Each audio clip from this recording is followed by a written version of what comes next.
Broncos in there.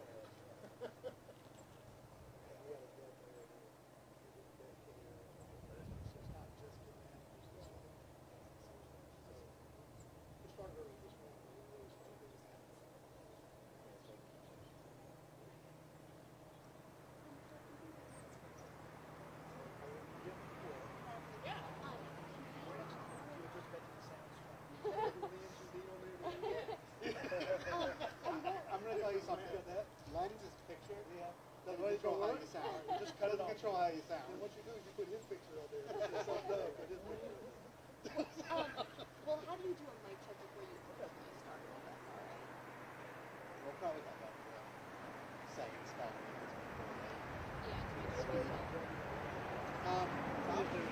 Probably one at a time. As the next person comes up, it's just going to say spell your name just so we have it correct on file. And if we ask you something that's better for one of them, feel free to just say that. That's really fine. And then we'll ask them when they come up. That works for us. You know, it's not the whole thing. It's just that little part right there in the middle that we're going to use. Yeah, the dumbest part.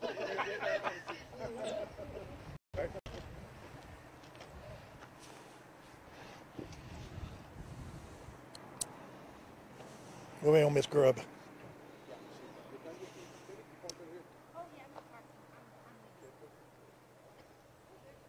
Hey, Tammy. Good to see you.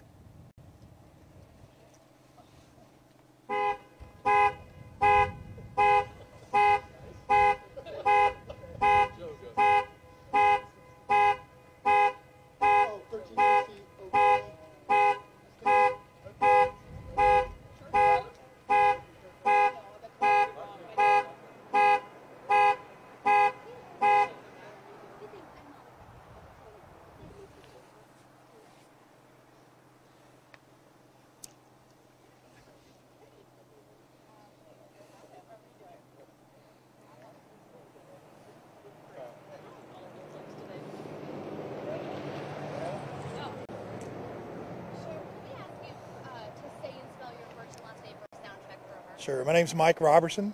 That's Roberson. Can you tell us a little bit what's happening this morning? We'll start it this morning on Yes, that ma'am. property. So we served a search warrant at 1360 Oakley Church Road this morning. It's about an animal cruelty case that we were dealing with earlier in January. We've been at this address since September trying to work with the owners to resolve some issues.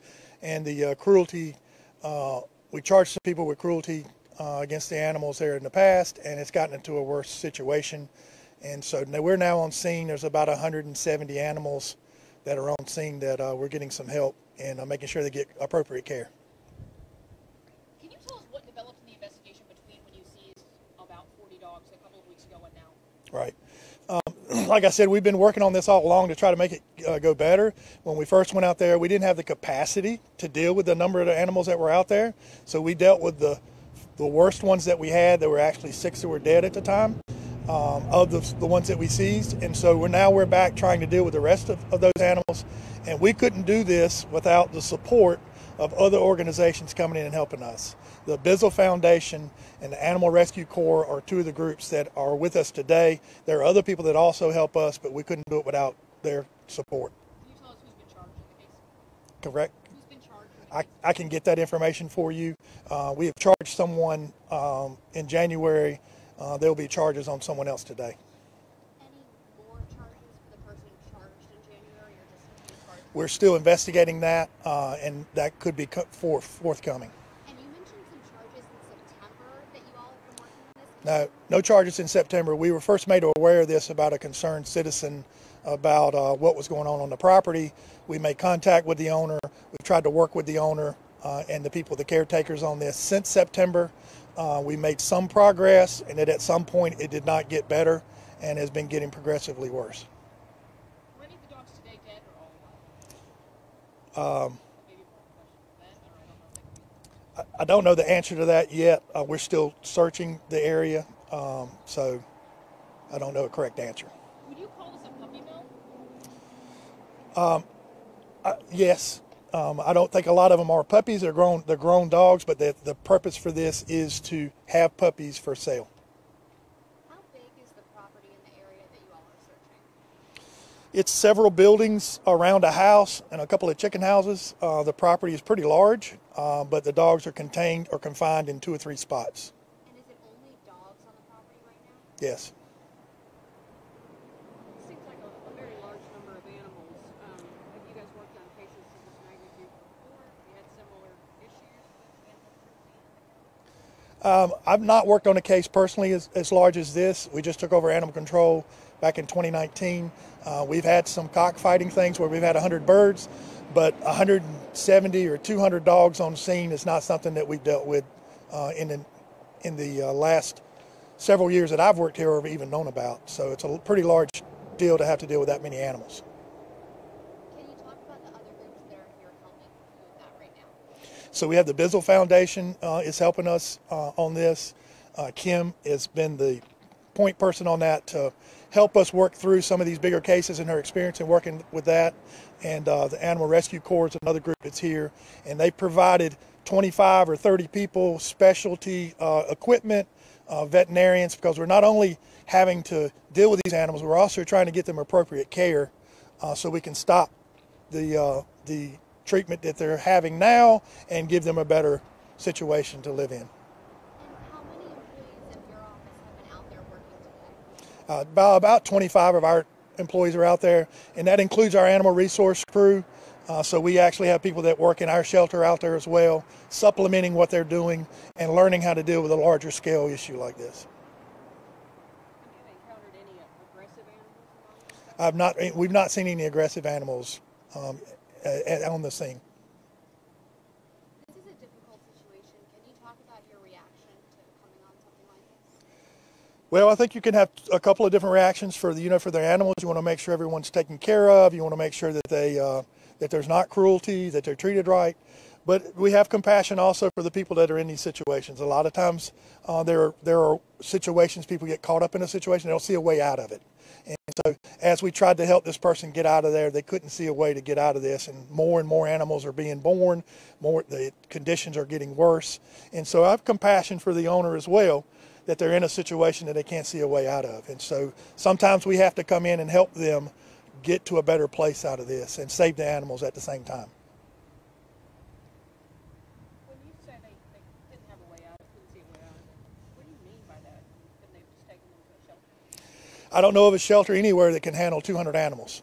And so getting rid of that many animals is very difficult even for us. And we've had to go to bigger organizations across the nation to help us. So once you get into the hundreds of animals, it's very difficult to deal with that. Was the owner taken to jail today? Don't know the answer to that. Yep, good. All right, thank you. Do you want us together? That'd be great. We like to be together. We'll ask both of you to say and spell your first and last names for us, and tell us your title with your organization, the full name of your organization. My name is Kim Album. I'm the Director of Field Operations for the Bissell Pet Foundation. Do you want to do spelling? It's ALBOUM. And I'm Tim Woodward, WOODWARD, and I'm the Executive Director of Animal Rescue Corps, CORPS, like Peace Corps. Thank you. Yeah, thank you. Can you all tell us a little bit about when you all got involved and what your groups are doing here today? So it started with the Chatham County Sheriff's Office reaching out to Bissell Pet Foundation's Animal Incident Management Program. We work with crisis and disaster for animal shelters. And as the sheriff said, there is no animal shelter that can just absorb over 150 animals. So that's why we got involved. And we partner very closely with Animal Rescue Corps, and they come in to help us to move the animals and, of course, to house the animals after the fact.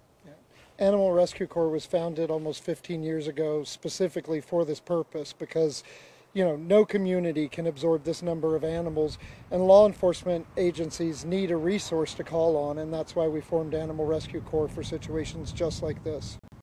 What can you tell us about the condition of the dogs? There are conditions typical with neglect. So there's severe matting, there's malnutrition, overgrown nails, severe dental issues, mammary tumors, ear infections, The housing is absolutely egregious. Extremely high ammonia levels that cause lung irritation and eye irritation in the animals and are also dangerous for people. Responders are out there in respirators right now to protect themselves. It was just overall a very heartbreaking situation and one that is not uncommon to us here in North Carolina.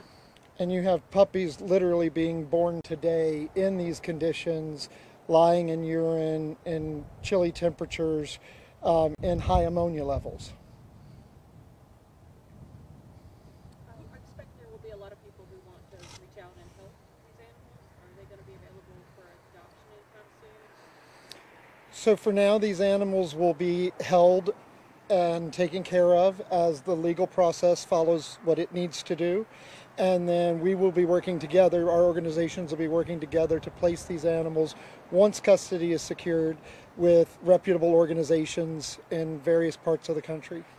And that's really the most exciting part here is that when these dogs go out, they're going to go out to our shelter partners across the country, and so people can adopt them. And so we really encourage people to visit their local animal shelter when they're looking for a pet rather than purchase from a situation like this, because our local animal shelters have animals just like these in them. So they're there. We just encourage people to please go to your local shelter. And if you are considering purchasing a pet, we really ask that people go and visit the property, because situations like this are out there, and if it feels wrong when you visit a property, when you're purchasing a pet, it is wrong.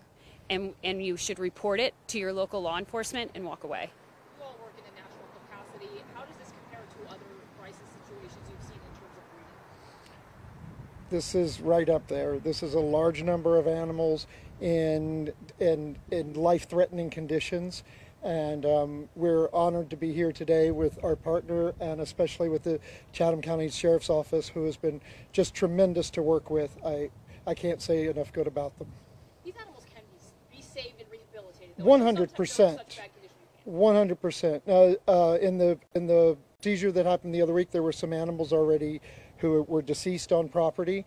But today we didn't have any emergency cases that had to be rushed immediately. There's certainly medical issues that need to be addressed in a timely manner. And this is very typical to what we see in situations where dogs are being bred for profit with absolutely no concern for their health or welfare. So essentially what's happening is they're treated as little money machines. And that appears to be what's been going on here. They are miniature schnauzer mixes, so we're not quite sure what all is going on, but that's what we're working on. They're very typical as to what you're seeing now with designer dogs as well. So, yeah, and with no grooming, it becomes harder to really tell. But all small dogs. There are a few large dogs on the property. The vast majority are small and small medium.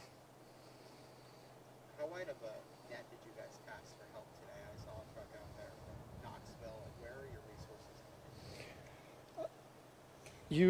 So the Animal Incident Management Program with Bissell Pet Foundation, it is the spirit of the program is that we pull our partners in for shelters helping shelters. So we work with Animal Rescue Corps very closely. And they have also pulled in their partner that they work with in Tennessee, Nashville.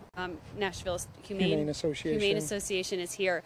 But we're predominant, it's our two organizations that are here and working the case today. And we tapped some of our best responders. So we have volunteers on scene today from Pennsylvania, Maryland, West Tennessee, and maybe further afield, but I know those. And we also have some trained North Carolina volunteers, because in North Carolina, we have lots of really wonderful animal advocates. Sort of along those same lines, a lot of resources out there. Can you just sort of give me a laundry list, sort of maybe of the specialists that are out there, the equipment that's out there? What's it take to deal with almost 200 dogs? It takes a lot of people. It takes veterinarians. It takes trucks for transport. It takes medical supplies. It takes experts like Animal Rescue Corps in being able to actually go into the buildings and remove these animals. It takes a village, honestly, and it takes law enforcement to actually execute the case. Yeah. So this has been a really wonderful partnership here in Chatham County. We have several vets, I think 5 vet techs, trained animal handlers, very experienced transport drivers, and a whole team of people supporting those people in the documentation and evidence collection process, which is something that is part of what we do. So every animal will have a record associated with him or her when they leave this property that details the condition that they're in. I don't know if you have a breakdown. Do you know how many were like puppies, little puppies versus adult dogs? I don't have the exact breakdown at this point, but there were a lot of puppies on the property, and you know, also a lot of adults. So it's several buildings. You don't really understand truly the magnitude of the census until you're done processing all of the animals and you can step back and look at it, because there's just animals that just keep coming. I mean, we're talking about 170 or more. And a number of expectant mothers, very pregnant mothers. I wanted to ask about the ammonia detail. Is that something that is in dog crates? Like, is that something normal to find, or is that unusual with this? No, it's in this type of breeding situation, it's typical. So because there isn't adequate cleaning and maintenance going on, so the urine soaks into everything. So it soaks into the floors, the walls. The urine turns into ammonia gas, which then penetrates everything, and then that just sort of stays in that environment. And most of the time, just removing the animals and cleaning the environment isn't enough. It is now soaked into the materials in the building. And these ammonia levels were excessively high.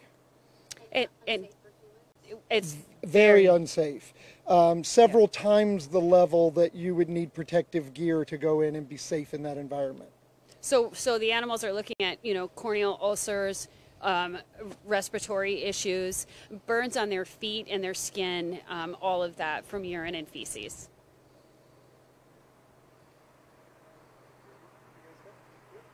That covers it for us. Is there anything else that you all would like to add that we have not asked you? You want to give a shout out to the sheriff?